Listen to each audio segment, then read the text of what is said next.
It was December 23rd, 1989, when behind me, the Main Street Bridge looked like this. That was after an inch of snowfall. Even at Jack's Beach, we see nearly 2 inches of snow, one of only 3 times in recorded history that the city accumulated the white stuff here on the ground. Now, here at First Coast News, our chief meteorologist, Tim Deegan, was here to cover that whole event, and he's here now to break down what happened. Tim?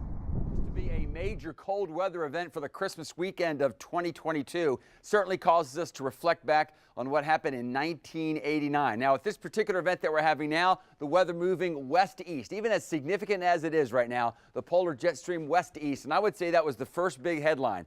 Back in actually December 20th through the 23rd were the main dates, and amazingly, the computer models indicated that up at about 20,000 feet, instead of west to east, the weather would move from southeastern Canada to the Midwest. And amazingly, the computer models even back then did a pretty good job. Here's what I think many lose track of, and that is before we had the snow, we had at least 15 hours of freezing rain and sleet. We had a major ice storm. So although 2 inches may not sound like much, it was on top of that ice storm, and therefore every single significant bridge in the area locking up not only Jacksonville, but the whole eastern seaboard. Truly, the river city by the sea became a wall of ice.